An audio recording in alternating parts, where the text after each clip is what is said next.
ಶಮಂತಕ ಏದುಸಿರು ಬಿಡುತ್ತಿದ್ದ.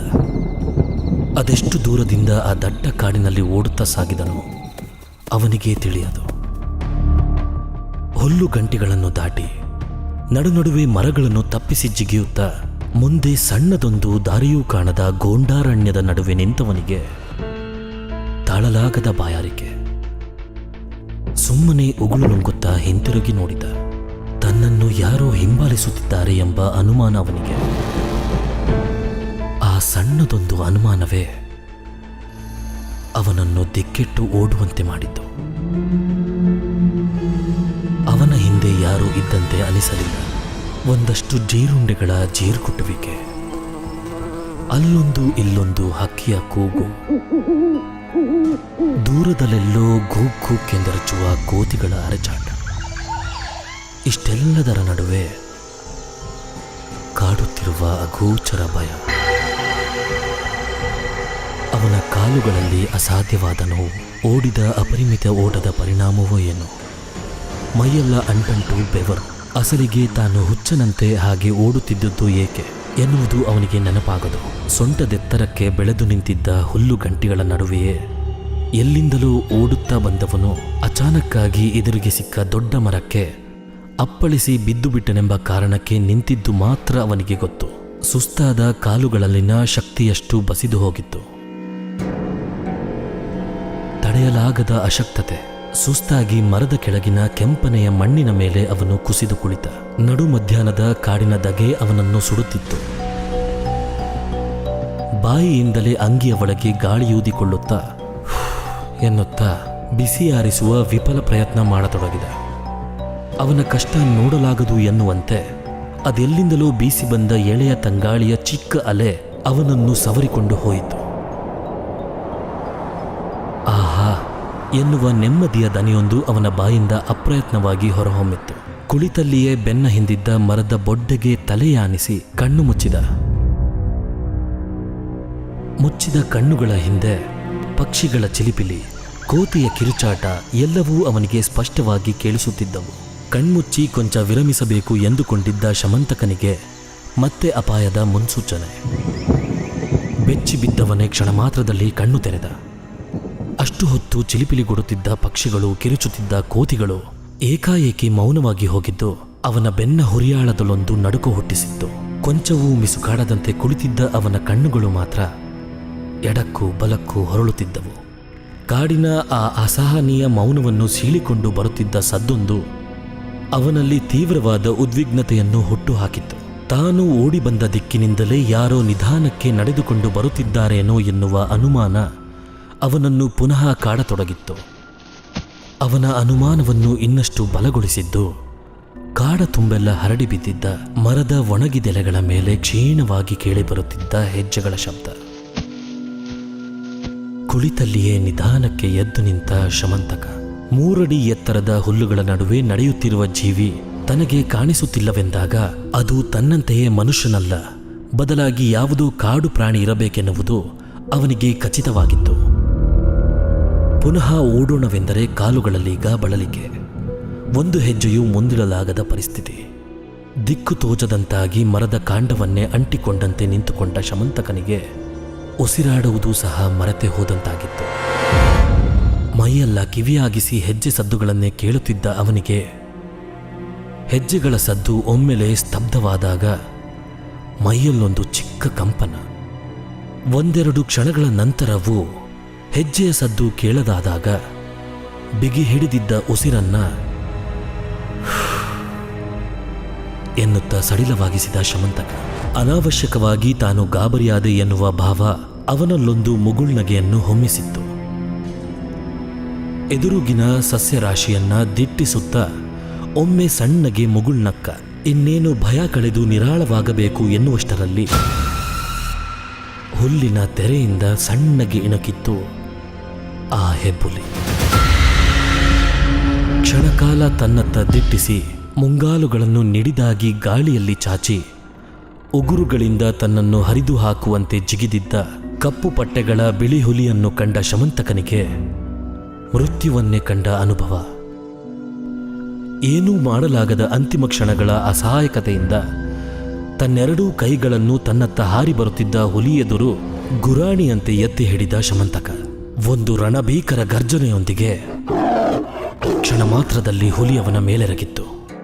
ಇನ್ನೇನು ಹುಲಿಯ ಚೂಪಾದ ಉಗುರುಗಳು ಅವನನ್ನು ಇರಿಯಬೇಕು ಎನ್ನುವಷ್ಟರಲ್ಲಿ, ಹೇ ಶಮಿ, ಏನಾಯ್ತೋ ಎಂಬ ಶಬ್ದಕ್ಕೆ ಒಮ್ಮೆ ಸಣ್ಣಗೆ ನಡುಗಿದ ಶಮಂತಕ ಕಣ್ಣು ತೆರೆದ. ಕಣ್ತೆರೆದವನಿಗೆ ಕೋಣೆಯ ಮಬ್ಬು ಬೆಳಕಿನಲ್ಲಿ ಕಂಡಿತ್ತು ತನ್ನ ಮುಖವನ್ನೇ ವಿಚಿತ್ರವಾಗಿ ದಿಟ್ಟಿಸುತ್ತಾ ನಿಂತಿದ್ದ ಗೆಳೆಯ ಮಹೇಶನ ಮುಖ. ಮೇಲ್ಛಾವಣಿಯಲ್ಲಿ ಗರಗರ ಸದ್ದು ಮಾಡುತ್ತಾ ತಿರುಗುತ್ತಿದ್ದ ಸೀಲಿಂಗ್ ಫ್ಯಾನು. ಚಕ್ಕನೆ ಎದ್ದು ಕುಳಿತ ಶಮಂತಕನ ಮೈಯೆಲ್ಲ ಬೆವರಿನಿಂದ ತೊಯ್ದು ತೊಪ್ಪೆಯಾಗಿತ್ತು. ಕೈಕಾಲುಗಳಲ್ಲಿ ವಿಚಿತ್ರ ನಿಶಕ್ತಿ. ಮಧ್ಯರಾತ್ರಿಯ ಪ್ರಶಾಂತತೆಯ ನಡುವೆ ಅವನ ಎದೆ ಬಡಿತ ಎದುರಿಗೆ ನಿಂತಿದ್ದ ಗೆಳೆಯನಿಗೂ ಕೇಳಿಸುವಷ್ಟು ಜೋರಾಗಿತ್ತು. ಕನಸು ಬಿತ್ತೇನಾ, ಅದಕ್ಕೆ ಎಷ್ಟು ಬೆಚ್ಚು ಬಿದ್ದೀಯಾ ಎಂದು ಕೇಳಿದ ಮಹೇಶನ ಮುಖದಲ್ಲೊಂದು ಕುಚೋದ್ಯದ ನಗೆ. ಕುಳಿತಲಿಂದಲೇ ಹೌದೆನ್ನುವಂತೆ ತಲೆ ಆಡಿಸಿದ ಶಮಂತಕ, ಅಯ್ಯೋ ಪೆಂಗೆ, ಒಂದು ಕನಸಿಗೆ ಇಷ್ಟೊಂದು ಹೆದರ್ತಾರ?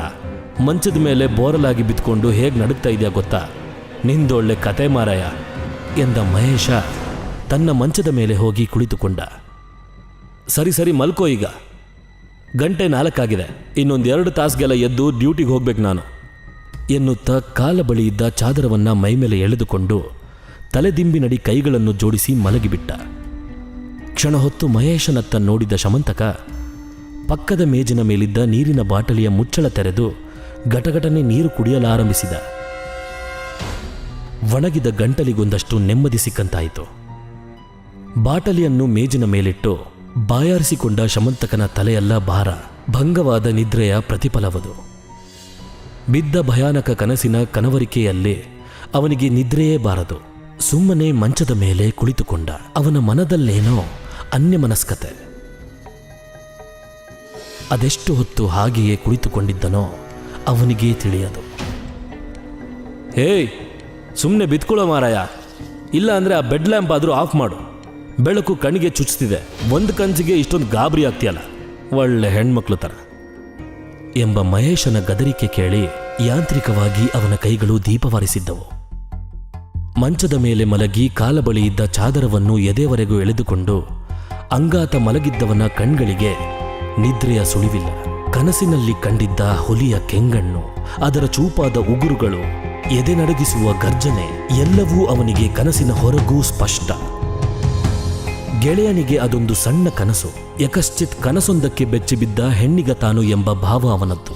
ಆದರೆ ಶಮಂತಕನಿಗೆ ಗೊತ್ತು, ಅದು ಬರಿಯ ಕನಸಲ್ಲ, ಅದೊಂದು ಮುನ್ಸೂಚನೆ, ಭೀಕರ ದುರ್ಘಟನೆಯೊಂದರ ಮುನ್ಸೂಚನೆ. ಅದೇ ಕನಸು ಅವನ ಬದುಕಿನಲ್ಲಿ ಹಿಂದೆಯೂ 2 ಬಾರಿ ಬಂದಿದೆ. ಪ್ರತಿ ಬಾರಿಯೂ ಬೆಳಗಿನ ಜಾವಕ್ಕೆ ಬೀಳುವ ಭೀಭತ್ಸ ಕನಸದು. ಕನಸಿನಲ್ಲಿ ಕಾಣುವ ಬಿಳಿ ಹುಲಿ ಅವನನ್ನು ಅಷ್ಟಾಗಿ ಹೆದರಿಸುವುದಿಲ್ಲ. ಆದರೆ ಪ್ರತಿ ಬಾರಿಯೂ ಕನಸಿನ ಹುಲಿ ಅವನ ಬದುಕಲಿನ ಅತಿ ಪ್ರೀತಿಯ ವ್ಯಕ್ತಿಯೊಬ್ಬನನ್ನು ಕೊಂಡೊಯ್ಯುತ್ತದೆ. ಕನಸು ಬಿದ್ದ 24 ಗಂಟೆಗಳೊಳಗಾಗಿ ಅವನ ಪರಮಾಪ್ತರೊಬ್ಬರ ಸಾವು ಉಂಟಾಗುತ್ತದೆ. ಅದನ್ನು ನೆನೆಸಿಕೊಂಡೇ ನಲುಗಿ ಹೋಗಿದ್ದ ಶಮಂತಕ. ಹಾಗೂ ಹೀಗೂ ಹಾಸಿಗೆಯಲ್ಲಿ ಹೊರಲಾಡುತ್ತಾ ಮಲಗಿದ್ದ ಶಮಂತಕನ ತಲೆ ಸಣ್ಣದಾಗಿ ನೋಯುತ್ತಿತ್ತು. ಅದಾಗಲೇ ಮಹೇಶ ಕೆಲಸಕ್ಕೆ ಹೊರಟು ಹೋಗಿದ್ದ.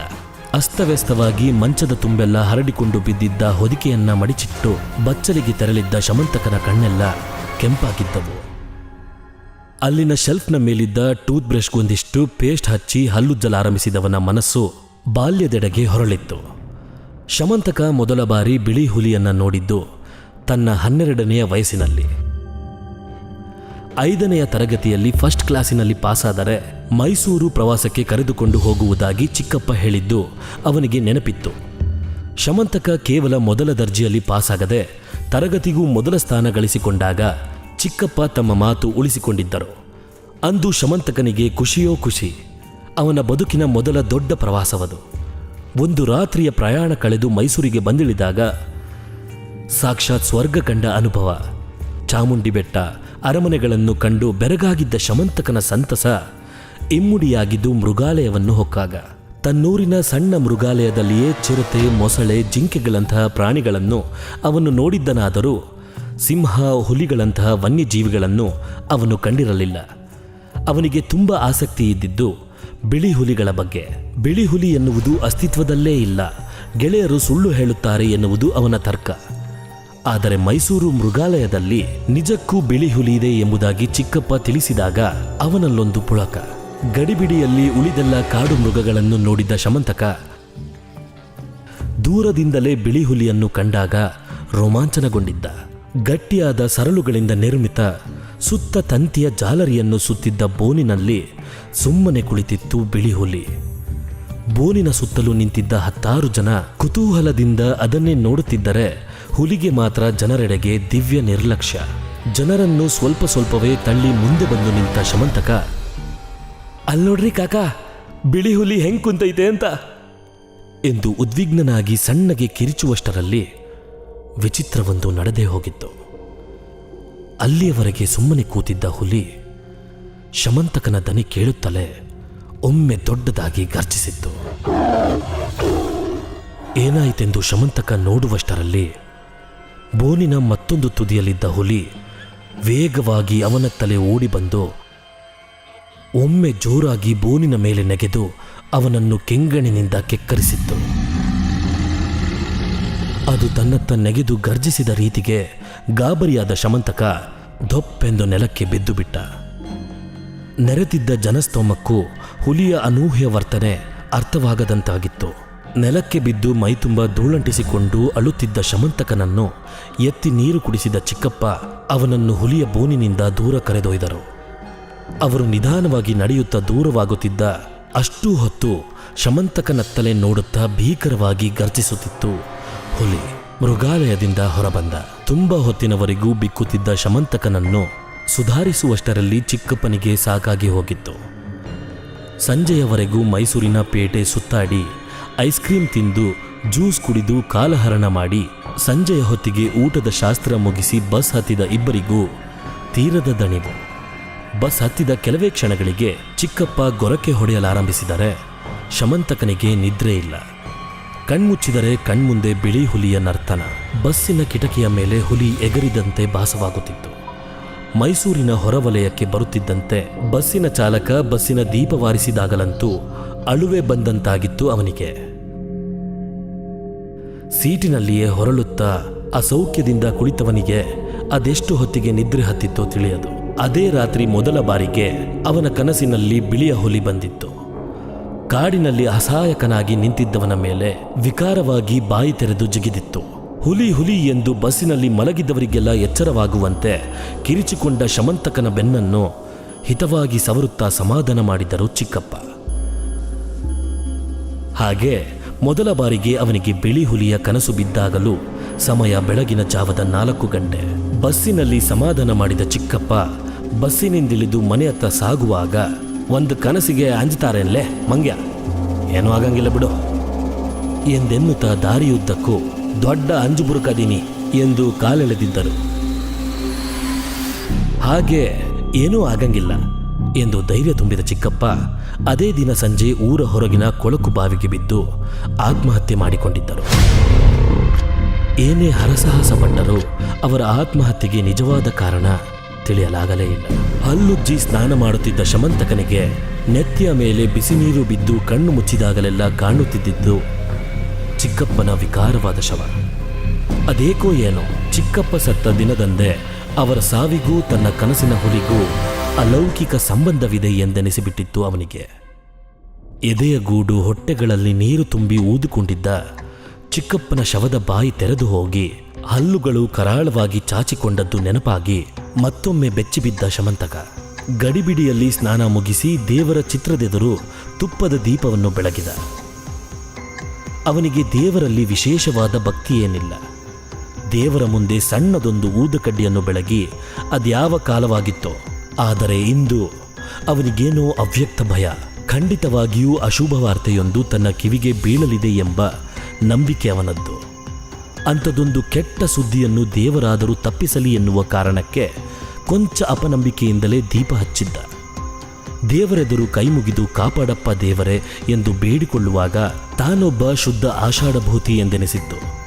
ತುಂಬ ಹೊತ್ತು ದೇವರೆದುರು ನಿಲ್ಲಲಾರದೆ ಅಲ್ಲಿಯೇ ಇಟ್ಟಿದ್ದ ಚಿಕ್ಕ ಡಬ್ಬಿಯಲ್ಲಿದ್ದ ಕುಂಕುಮದಿಂದ ಸಣ್ಣದಾಗಿ ಹಣೆಯ ಮೇಲೊಂದು ಬೊಟ್ಟಿಟ್ಟುಕೊಂಡ. ಆಫೀಸಿಗೆ ಹೊರಡಲು ಶರ್ಟು ಧರಿಸಿ ಪ್ಯಾಂಟ್ ಏರಿಸುವಾಗಲೂ ಅವನನ್ನು ಬಿಡದ ಅನ್ಯಮನಸ್ಕತೆ. ಲ್ಯಾಪ್ಟಾಪಿನ ಬ್ಯಾಗ್ ಹಿಡಿದು ಮನೆಯ ಬೀಗ ಹಾಕಿ ಹೊರಬಂದು ರಸ್ತೆಯ ತುದಿಯವರೆಗೂ ನಡೆದು ಬಂದರೆ ಕಂಪನಿಯ ಬಸ್ಸು ಅದಾಗಲೇ ಅಲ್ಲಿ ಬಂದು ನಿಂತಿತ್ತು. ತಕ್ಷಣಕ್ಕೆ ಗಡಿಯಾರ ನೋಡಿಕೊಂಡರೆ 7 ಗಂಟೆಗಿನ್ನೂ 10 ನಿಮಿಷ ಬಾಕಿ ಇತ್ತು. ಸಮಯಕ್ಕೆ ಮುನ್ನವೇ ಬಂದು ತನಗಾಗಿ ಕಾಯುತ್ತಿದ್ದ ಬಸ್ಸನ್ನೇರಿ ಕುಳಿತ ಶಮಂತಕ. ದಿನವೂ ತನ್ನತ್ತ ಸಣ್ಣದೊಂದು ಮುಗುಳ್ನಗೆಯನ್ನು ಬೀರುತ್ತಿದ್ದ ಶಮಂತಕನನ್ನು ಕಂಡ ಚಾಲಕ ನಸುನಕ್ಕರೆ ಉತ್ತರವಾಗಿ ಇವನದ್ದು ಚಿಕ್ಕ ಯಾಂತ್ರಿಕ ನಗೆ. ಬಸ್ಸಿನ ಬಾಗಿಲು ಮುಚ್ಚಿಕೊಳ್ಳುತ್ತಲೇ ಬಸ್ ಚಲಿಸತೊಡಗಿತ್ತು. ಬಸ್ ನಿಧಾನವಾಗಿ ಚಲಿಸುತ್ತಿದ್ದರೆ ಇವನ ಮನಸ್ಸಲ್ಲೊಂದು ಚಡಪಡಿಕೆ. ಈ ಕನಸು ತನಗೆ ಏಕೆ ಬೀಳುತ್ತದೆ? ಕನಸಿನಲ್ಲಿ ಕಾಣುವ ಬಿಳಿ ಹುಲಿ ತಾನು ಮೈಸೂರಿನಲ್ಲಿ ನೋಡಿದ್ದ ಹುಲಿಯದ್ದೇ ಬಿಂಬವ? ಅರ್ಥವಿಲ್ಲದ ಒಂದು ಎಡವಟ್ಟು ಕನಸಿಗೆ ಯಾರನ್ನಾದರೂ ಕೊಲ್ಲುವ ಶಕ್ತಿ ಇದೆಯಾ? ಇಂದಿನ ಡಿಜಿಟಲ್ ಯುಗದಲ್ಲಿ ಇದನ್ನೆಲ್ಲ ಒಪ್ಪಿಕೊಳ್ಳುವುದಾದರೂ ಹೇಗೆ? ಅಥವಾ ಇದೆಲ್ಲವೂ ಕೇವಲ ಕಾಕತಾಳೀಯವ ಎಂಬ 10 ಹಲವು ಪ್ರಶ್ನೆಗಳು ಶಮಂತಕನನ್ನು ಕಾಡತೊಡಗಿದ್ದವು. ಏನೇ ಆದರೂ ಪ್ರತಿ ಬಾರಿ ಬಿದ್ದಾಗಲೂ ಈ ದರಿದ್ರ ಕನಸು ತನ್ನ ಪ್ರೀತಿ ಪಾತ್ರರೊಬ್ಬರನ್ನು ಕೊಂದು ತಿಂದಿದೆ. ಈ ಬಾರಿ ಅದೇನು ಅನಾಹುತ ಕಾದಿದೆಯೋ ಎಂದುಕೊಂಡ ಅವನು ಆಲೋಚನೆಗಳ ಲೋಕದಿಂದ ವಾಸ್ತವಕ್ಕೆ ಮರಳಿದ್ದ. ಅನಿಸುತ್ತಿದೆ ಯಾಕೋ ಇಂದು ಎನ್ನುತ್ತಾ ಅವನ ಮೊಬೈಲ್ ರಿಂಗ್ ಟೋನ್ ರಿಂಗಣಿಸಿದಾಗ ಜೇಬಿನಿಂದ ಫೋನನ್ನೆತ್ತಿ ನೋಡಲಾಗಿ ತೆರೆಯ ಮೇಲೆ ಅಮ್ಮ ಎಂಬ ಹೆಸರು ಮಿಂಚುತ್ತಿತ್ತು. ಅಮ್ಮನ ಹೆಸರು ಕಾಣುತ್ತಲೇ ಅವನಿಗೆ ಹೃದಯ ಬಾಯಿಗೆ ಬಂದ ಅನುಭವ. ಬೆಂಗಳೂರಿಗೆ ಬಂದ ಇಷ್ಟು ವರ್ಷಗಳಲ್ಲಿ ಅಮ್ಮ ಬೆಳಗಿನ 7 ಗಂಟೆಗೆ ಫೋನ್ ಮಾಡಿರುವುದು ಇದೇ ಮೊದಲು. ಅಪ್ಪಿತಪ್ಪಿ ಭಾನುವಾರದಂದು ಬೆಳಗ್ಗೆ 8 ಗಂಟೆಗೆ ಫೋನ್ ಮಾಡಿದರೆ ಅಮ್ಮ ಗಾಬರಿಯಾಗಿ, ಇಷ್ಟು ಮುಂಜಾನೆ ಫೋನ್ ಹಚ್ತಾರೇನ್ಲೇ ಬಾಡಿಯಾ, ನಾ ಏನಾದರೂ ಆಗ್ಬಾರ್ದಾಯ್ತೇನೋ ಅಂತ ಅಂಜ್ಬಿಟ್ಟಿದ್ದೆ ಎಂದು ಬೈಯುತ್ತಿದ್ದಳು. ಹೀಗಿರುವಾಗ ಅವಳೇ ಫೋನ್ ಮಾಡಿದ್ದಾಳೆಂದರೆ ಏನೋ ಕೆಟ್ಟ ಸಮಾಚಾರ ಕಾದಿದೆ ಎಂಬುದು ಅವನಿಗೆ ಖಚಿತವಾಯಿತು. ನಡುಗುವ ಕೈಗಳಿಂದಲೇ ಫೋನ್ ಸ್ವೀಕರಿಸಿದ ಶಮಂತಕ ನಿಧಾನಕ್ಕೆ ಹಲೋ ಎಂದ. ಶಮಿ, ಎಲ್ಲಿದ್ದೀಪ? ನಿಮ್ಮ ಅಪ್ಪಾಜಿಗೆ BP ಸಿಕ್ಕಾಪಟ್ಟೆ ಹೆಚ್ಚಾಗದೆ. ಮುಂಜಾನೆ 4 ಗಂಟೆಗೆ ತಲೆ ತಿರುಗಿ ಬಿದ್ದು ಬಿಟ್ರು. ರಕ್ತವಾಂತಿನೂ ಆಗೈತೆ. ಸಿದ್ಧರೂಢ ನರ್ಸಿಂಗ್ ಹೋಮ್ಗೆ ಅಡ್ಮಿಟ್ ಮಾಡೀವಿ ಎಂದು ಬಿಕ್ಕಲಾರಂಭಿಸಿದಳು ಅಮ್ಮ. ಒಮ್ಮೆಲೆ ತಲೆ ಸುತ್ತಿದಂತಾಯಿತು ಶಮಂತಕರಿಗೆ. 2 ದಿನಗಳ ಹಿಂದೆಯಷ್ಟೇ ವೈದ್ಯರ ಬಳಿ ಪರೀಕ್ಷೆಗೆ ತೆರಳಿದ್ದ ಅಪ್ಪ ತನ್ನ ರಕ್ತದೊತ್ತಡ ಸಾಕಷ್ಟು ನಿಯಂತ್ರಣಕ್ಕೆ ಬಂದಿದೆಂಬುದಾಗಿ ತಿಳಿಸಿದ್ದರು. ತಾನು ದಿನವೂ ಬೆಳಗ್ಗೆ ಎದ್ದು ವಾಕಿಂಗ್, ವ್ಯಾಯಾಮ ಮಾಡುವುದರ ಪರಿಣಾಮವದು ಎಂದು ಹೆಮ್ಮೆಯೂ ಪಟ್ಟಿದ್ದರು. ಈಗ ಏಕಾಏಕಿ ಹೀಗಾಗಿದೆ ಎಂದರೆ ಇದು ಅದೇ ನಿಗೂಢ ಕನಸಿನ ಪರಿಣಾಮ ಎಂದುಕೊಂಡ ಶಮಂತಕ. ಏನು ಹೇಳುವುದೆಂದು ತಿಳಿಯದೆ ಸುಮ್ಮನೆ ಅಮ್ಮನ ಬಿಕ್ಕುವಿಕೆಯನ್ನು ಕೇಳಿಸಿಕೊಂಡ.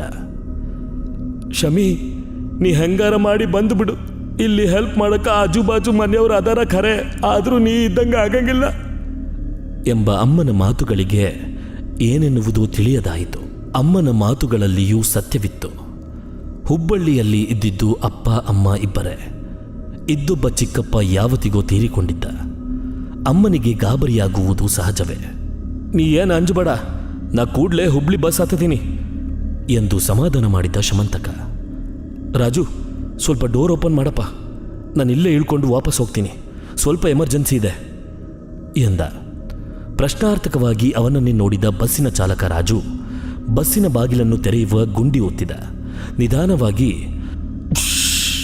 ಎಂದು ತೆರೆದುಕೊಂಡ ಬಾಗಿಲಿನಿಂದ ಸರಸರನೆ ಇಳಿದ ಶಮಂತಕ. ಅದೃಷ್ಟವಶಾತ್ ಬಸ್ ಅವನ ಮನೆಯಿಂದ ಕೇವಲ 2 ಕಿಲೋಮೀಟರ್ಗಳಷ್ಟು ದೂರ ಮಾತ್ರ ಚಲಿಸಿತ್ತು. ರಸ್ತೆ ದಾಟಿ ಮತ್ತೊಂದು ಪಕ್ಕಕ್ಕೆ ತೆರಳಿದವನು ಆಟೋವನ್ನೇರಿ ಮನೆಯತ್ತ ತೆರಳಿದ. ಸರಿಯಾಗಿ 8 ಗಂಟೆಗೆ ಮೆಜೆಸ್ಟಿಕ್ನಿಂದ ಹುಬ್ಬಳ್ಳಿಗೆ ತೆರಳುವ ಬಸ್ ಇರುವುದು ಅವನಿಗೆ ತಿಳಿದಿತ್ತು. ಮನೆಗೆ ತೆರಳಿದ್ದವನೇ ಬ್ಯಾಗೊಂದಕ್ಕೆ ಕೈಗೆ ಸಿಕ್ಕ ಬಟ್ಟೆಗಳನ್ನು ತುರುಕಿದ.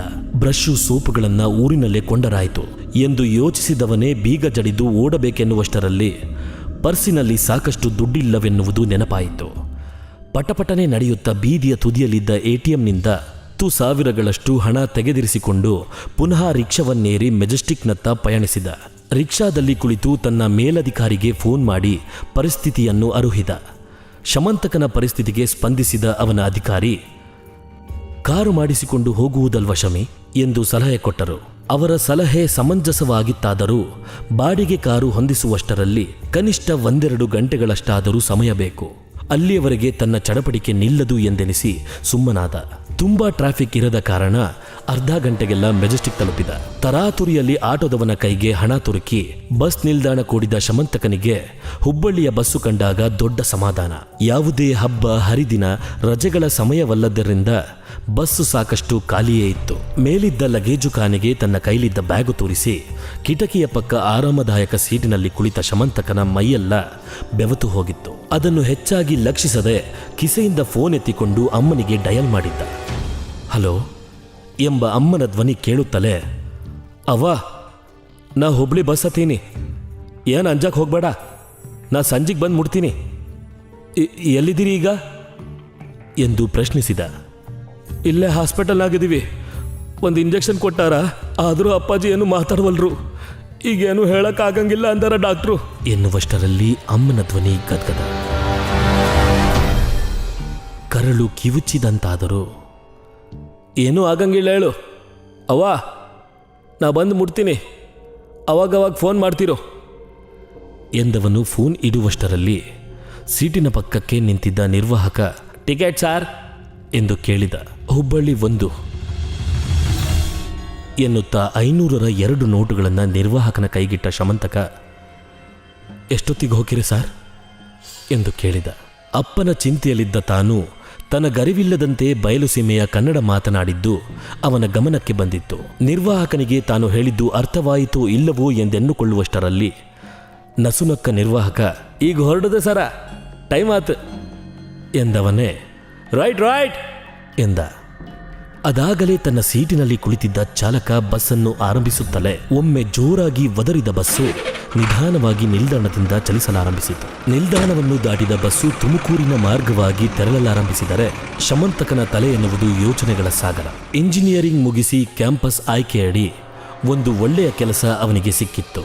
ಅಪ್ಪ ತನ್ನ ವೃತ್ತಿ ಜೀವನದ 10 ವರ್ಷಗಳ ಅನುಭವದ ನಂತರ ತೆಗೆದುಕೊಂಡ ಸಂಬಳವನ್ನು ಆರಂಭಿಕ ಸಂಬಳವಾಗಿ ಅವನು ಪಡೆಯುತ್ತಿದ್ದ. ಅಪ್ಪ ಅಮ್ಮ ತನ್ನೊಟ್ಟಿಗೆ ಬೆಂಗಳೂರಿಗೆ ಬಂದು ನೆಲೆಸಲಿ ಎಂಬುದು ಅವನ ಆಶಯವಾಗಿತ್ತು.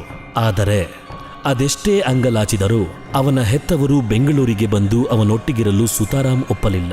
ಊರಿನೊಂದಿಗೆ ಭಾವುಕ ನಂಟು ಅವರಿಗೆ. ಕಷ್ಟಪಟ್ಟು ಕಟ್ಟಿಸಿದ ಮನೆಯನ್ನು ಮಾರಿ ಬೆಂಗಳೂರಿಗೆ ಬರುವುದು ತನ್ನಿಂದಾಗದ ಮಾತು ಎಂದು ಅಪ್ಪ ಕಡ್ಡಿ ಮುರಿದಿದ್ದರು.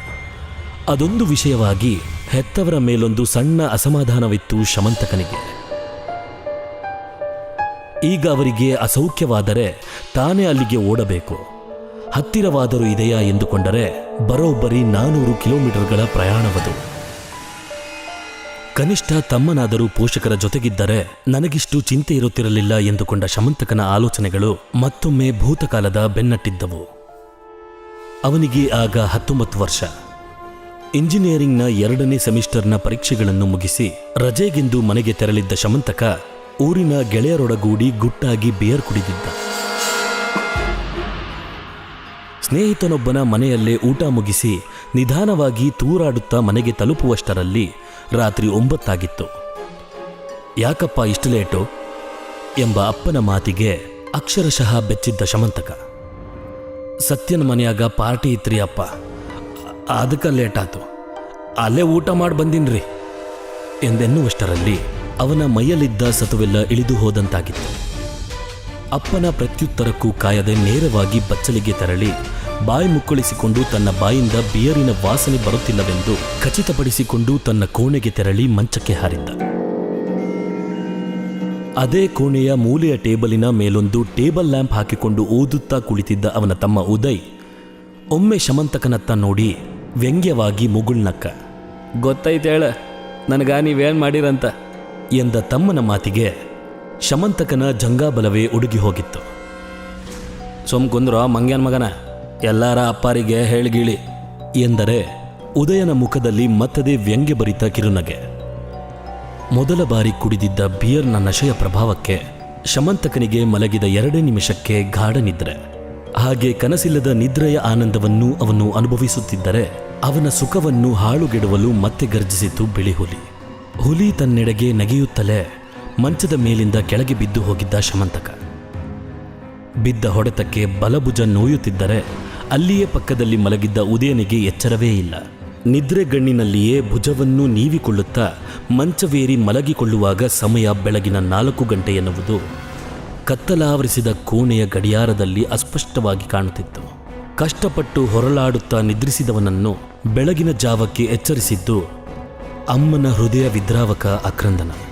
ಆಗೊಂದು ಕೂಗು ಕೇಳಿ ಬಚ್ಚಲಿನೆಡೆಗೆ ಓಡಿದರೆ ಅಲ್ಲಿ ಕಾಣಿಸಿತ್ತು ತಮ್ಮನ ಶವ. ನಸುಕಿನಲ್ಲಿಯೇ ಸ್ನಾನ ಮಾಡಲು ಹೋಗಿ ನೀರು ಕಾಯಿಸುವ ಕಾಯಿಲ್ನಿಂದ ಶಾಕ್ ತಗಲಿ ಸುಟ್ಟು ಕರಕಲಾಗಿ ಹೋಗಿದ್ದ ಉದಯ ತನ್ನ ಅತ್ಯಾಪ್ತರನ್ನು ಕೊಲ್ಲುವುದಕ್ಕಾಗಿಯೇ ಬಿಳಿ ಹುಲಿ ಬರುತ್ತಿದೆ ಎಂಬುದು ಆಗ ಖಚಿತವಾಗಿ ಹೋಗಿತ್ತು ಅವನಿಗೆ. ಬದುಕಿದ್ದರೆ ಈಗ 20 ಆಗಿರುತ್ತಿತ್ತು ಉದಯನಿಗೆ ಎಂದುಕೊಳ್ಳುವಷ್ಟರಲ್ಲಿ ತುಮ್ಕೋರ್ ಎಂಬ ಕಂಡಕ್ಟರಿನ ಧ್ವನಿ ಅವನನ್ನು ಎಚ್ಚರಿಸಿತ್ತು. ಬಸ್ಸು ನಿಲ್ದಾಣದಲ್ಲಿ ನಿಂತಾಕ್ಷಣ ಅಮ್ಮನಿಗೊಂದು ಫೋನ್ ಮಾಡೋಣವೆಂದುಕೊಂಡ. ಇನ್ನೇನು ಫೋನ್ ಡಯಲ್ ಮಾಡಬೇಕೆನ್ನುವಷ್ಟರಲ್ಲಿ ಫೋನಿನ ತೆರೆಯ ಮೇಲೆ ಅಮ್ಮ ಎಂಬ ಹೆಸರು ಕಾಣಿಸಿತ್ತು. ಚಕ್ಕನೆ ಕರೆ ಸ್ವೀಕರಿಸಿ ಹೇಳವಾ ಎಂದರೆ ಆ ಕಡೆಯಿಂದ ನಾನ್ಲೇ ಶಾಮ್ಯ ಎಂದವನು ಊರಿನಲ್ಲಿದ್ದ ಗೆಳೆಯ ಸತೀಶ. ಅರೆ, ತನ್ನಮ್ಮನ ಫೋನಿನಿಂದ ಇವನೇಕೆ ಫೋನ್ ಮಾಡ್ತಿದ್ದಾನೆ, ಏನಾಗ್ತಿದೆ ಅಲ್ಲಿ ಎಂದುಕೊಳ್ಳುವಷ್ಟರಲ್ಲಿ ಮಾತನಾಡತೊಡಗಿದ ಸತೀಶ. ನಿಮ್ಮವ್ವಾರು ಎದೆ ಹಿಡ್ಕೊಂಡು ಬಿದ್ದುಬಿಟ್ರಲ್ಲೇ, ಈಗ ಒಂದು 10 ಮಿನಿಟ್ ಮೊದಲ ಭಾಳ ಟೆನ್ಷನ್ ಮಾಡ್ಕೊಂಡಾರ ಕಾಣ್ತೈತಿ. ನಿಮ್ಮ ಮಗಳು ಮನೀಷಾ ಅಂತ ಬಾ ಹೇಳಿ ಕಳ್ಸಿದ್ರ.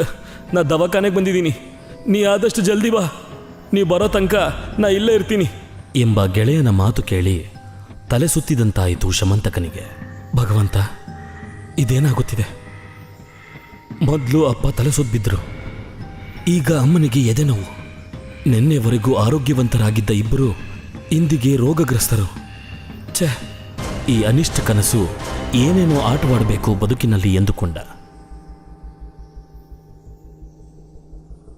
ಸತ್ಯ, ಅವಾಗವಾಗ ಫೋನ್ ಮಾಡ್ತಿರೋ, ಸ್ವಲ್ಪ ನೋಡ್ಕೊಳ್ಳೆ ಇಬ್ರು ಎಂದು ಅಂಗಲಾಚಿದ ಶಮಂತಕ. ಅಷ್ಟಾಗಿ ಬಡ್ಕೋತಿಲೆ ಹುಚ್ಚುಳಿ ಮಗನ, ನೋಡ್ಕೊತೀನಿ ಬಿಡು, ದೋಸ್ತಿಯೊಳಗ ಅಷ್ಟು ಮಾಡಿಲ್ಲ ಅಂದ್ರ ಹೆಂಗೋ ಎನ್ನುವ ಸತೀಶನ ಮಾತುಗಳು ತುಸು ಸಮಾಧಾನವಿತ್ತವು. ಫೋನ್ ಕಟ್ ಮಾಡುವಷ್ಟರಲ್ಲಿ ತುಮಕೂರಿನಿಂದ ಬಸ್ ಚಲಿಸಲಾರಂಭಿಸಿತು. ಪುನಃ ಯೋಚನೆಗಳಲ್ಲಿ ಕಳೆದು ಹೋದ ಶಮಂತಕ. ಅಪ್ಪನಿಗೆ ಬಿಪಿ ಬಂದಿರುವುದು ನಿನ್ನೆ ಮೊನ್ನೆ ಅಲ್ಲ, 15 ವರ್ಷಗಳಿಂದಲೂ ಅದು ಅವರೊಟ್ಟಿಗಿದೆ. ಈ ಹಿಂದೆ ಒಮ್ಮೆಯೂ ಅವರು ತಲೆ ತಿರುಗಿ ಬಿದ್ದಿದ್ದು ತನಗೆ ನೆನಪಿಲ್ಲ.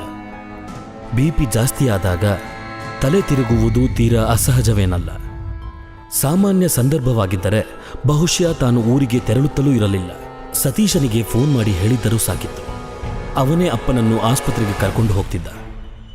ಇವತ್ತು ಸಹ ಸತೀಶ ತನ್ನ ಹೆತ್ತವರ ಜೊತೆಯಲ್ಲೇ ಇದ್ದಾನೆ. ಆದರೂ ತನ್ನ ಮನಸ್ಸಿಗೆ ಸಮಾಧಾನವಿಲ್ಲ. ಅಷ್ಟಲ್ಲದೆ ಅಪ್ಪನ ಅವಸ್ಥೆಗೆ ಗಾಬರಿಯಾಗಿರುವ ಅಮ್ಮ ಸಹ ಎದೆನೋವು ಎಂದು ಬಿದ್ದು ಹೋಗಿದ್ದಾಳೆ.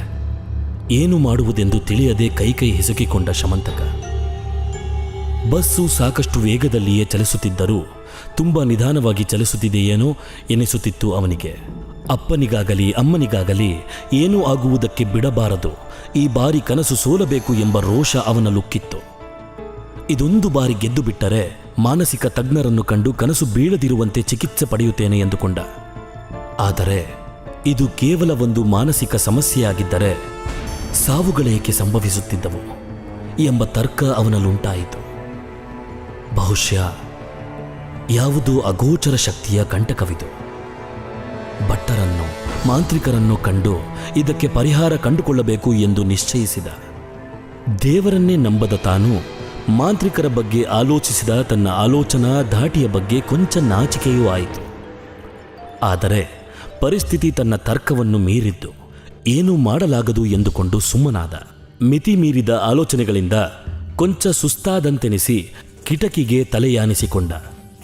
ಕಿಟಕಿಯಿಂದ ನೇರವಾಗಿ ಮುಖಕ್ಕೆ ಬೀಸುತ್ತಿದ್ದ ಗಾಳಿ ಕೊಂಚ ತಂಪು ನೀಡಿತ್ತು.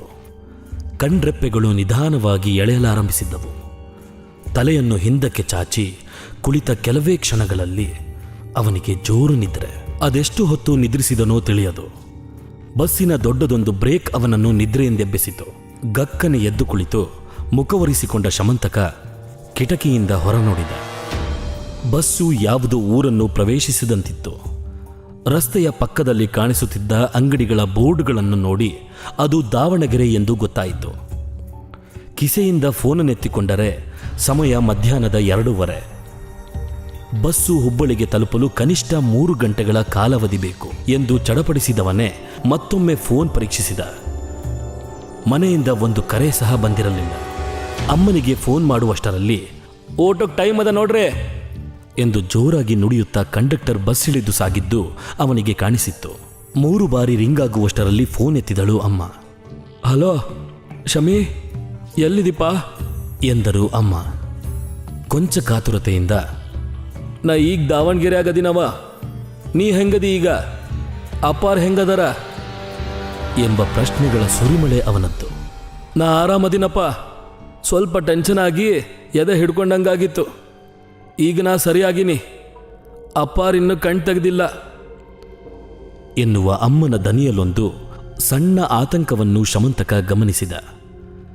ಹೆಚ್ಚಿಗೆ ಮಾತನಾಡದೆ, ಆತು ಬಿಡು, ಇನ್ನೇನು 3 ತಾಸ್ನಾಗ ಬಂದು ಮುಡ್ತೀನ ಎಂದವನೇ ಫೋನ್ ಇಟ್ಟು ಬಿಟ್ಟ.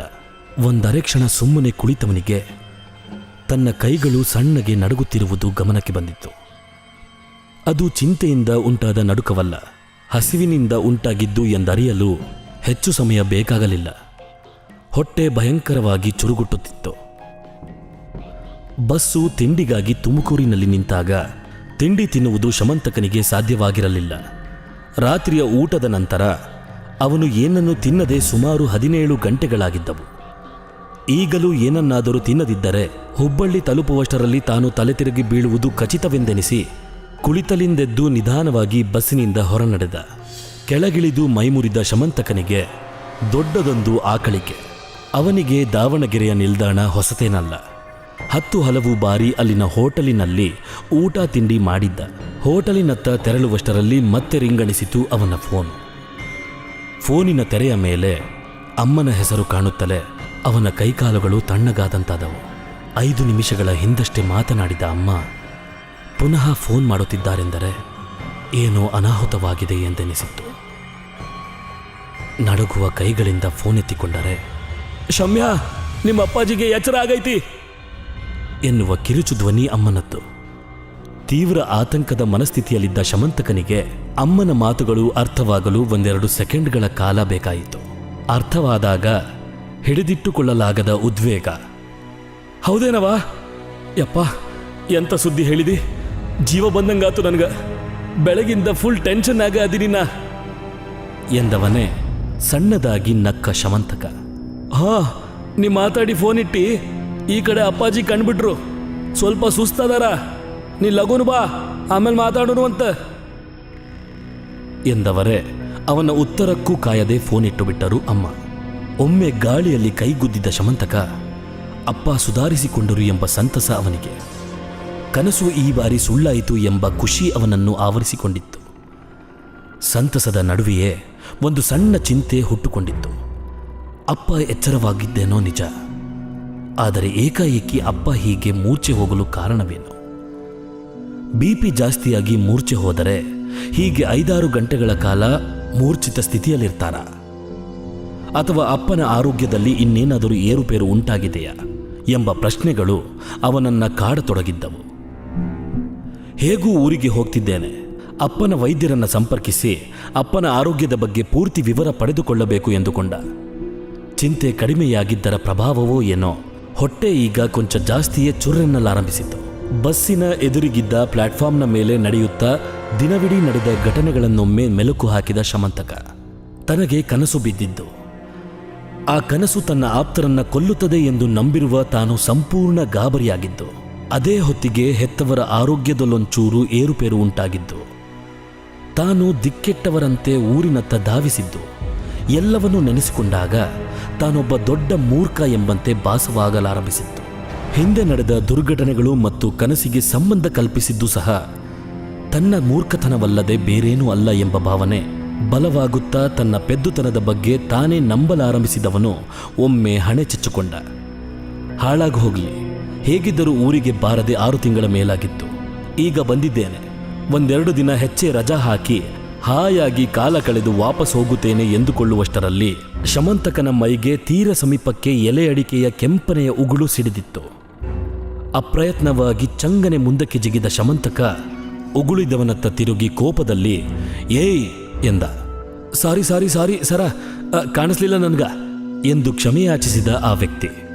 ಅದೇಂ ಕಾಣಂಗಿಲ್ರಿ ಅಯ್ಯ ನಿಮ್ಮ ಎಂದು ಗೊಣಗಿದ ಶಮಂತಕ ಇನ್ನೇನು ಮುಂದೆ ಹೆಜ್ಜೆ ಇಡಬೇಕು ಎನ್ನುವಷ್ಟರಲ್ಲಿ ಕವಳ ಒಗಿದವನು ಗಾಬರಿಗೊಳಗಾದವನಂತೆ ಏ ಎನ್ನುತ್ತಾ ಶಮಂತಕನತ್ತಲೇ ಧಾವಿಸಿದ. ಏನಾಯಿತೆಂದು ಶಮಂತಕ ತಿರುಗಿ ನೋಡುವಷ್ಟರಲ್ಲಿ ಚಾಲಕನಿಲ್ಲದೆ ನಿಂತಿದ್ದ ಬಸ್ಸೊಂದು ದಿಗ್ಗನೆ ಅವನ ಎದೆಗೆ ಗುದ್ದಿತ್ತು. ಗುದ್ದಿದ ವೇಗಕ್ಕೆ ಅಸಾಧ್ಯವಾದ ನೋವು ಅವನಿಗೆ. ಪಕ್ಕಕ್ಕೆ ಸರಿಯೋಣವೆಂದುಕೊಂಡರೆ ತಾನು ಪ್ಲಾಟ್ಫಾರ್ಮ್ ಮೇಲಿನ ಕಂಬ ಮತ್ತು ಬಸ್ಸಿನ ನಡುವಣ ಜಜ್ಜಿ ಹೋಗಿದ್ದೇನೆ ಎಂಬುದು ಅರಿವಾಯಿತು. ಕ್ಷಣಾರ್ಥದಲ್ಲೇ ಬೆನ್ನು ಮುರಿದ ಅನುಭವ.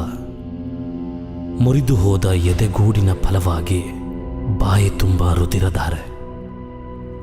ಏನೂ ಮಾಡಲಾಗದ ಅಸಹಾಯಕತೆಯಲ್ಲಿ ಬಸ್ಸಿನ ಗಾಜಿನತ್ತ ನೋಡಿದ. ಗಾಜಿನ ಮೇಲ್ತುದಿಯಲ್ಲಿ ಅಂಟಿಸಿದ್ದ ಸ್ಟಿಕ್ಕರ್ನಲ್ಲಿದ್ದ ಹುಲಿಯೊಂದು ತನ್ನನ್ನೇ ದಿಟ್ಟಿಸಿದಂತಾಯಿತು ಅವನಿಗೆ. ಕಣ್ಣುಗಳನ್ನೊಮ್ಮೆ ಹಿಗ್ಗಿಸಿ ಕ್ಷಣಕಾಲ ಹುಲಿಯ ಚಿತ್ರವನ್ನು ದಿಟ್ಟಿಸಿದ ಶಮಂತಕನ ಕಣ್ಣುಗಳು ನಿಧಾನಕ್ಕೆ ಮುಚ್ಚಿ ಹೋದವು. ಅವನತ್ತಲೇ ಓಡಿ ಬಂದ ಒಂದಷ್ಟು ಜನರು ಅವನನ್ನ ಬಸ್ಸಿನ ಹಿಡಿತದಿಂದ ಬಿಡಿಸುವ ಪ್ರಯತ್ನ ಮಾಡುತ್ತಿದ್ದರೆ, ನ್ಯೂಟ್ರಲ್ನಾಗಿತ್ರಿ ಗಾಡಿ ಎಂದು ಗೊಣಗಿಕೊಂಡ ಚಾಲಕ ಬಸ್ಸನ್ನು ಹಿಂದಕ್ಕೆ ತೆಗೆಯಲು ಅವಸರವಾಗಿ ಬಸ್ಸನ್ನೇರಿದ. ಇಂತಹ ರೋಚಕ ಮತ್ತು ಹಾರರ್ ಕಥೆಗಳನ್ನು ಕೇಳಲು ಹರಿವು ಕ್ರಿಯೇಷನ್ಸ್ ಯೂಟ್ಯೂಬ್ ಚಾನೆಲ್ನ ಹಿಂದೆ ಸಬ್ಸ್ಕ್ರೈಬ್ ಮಾಡಿ.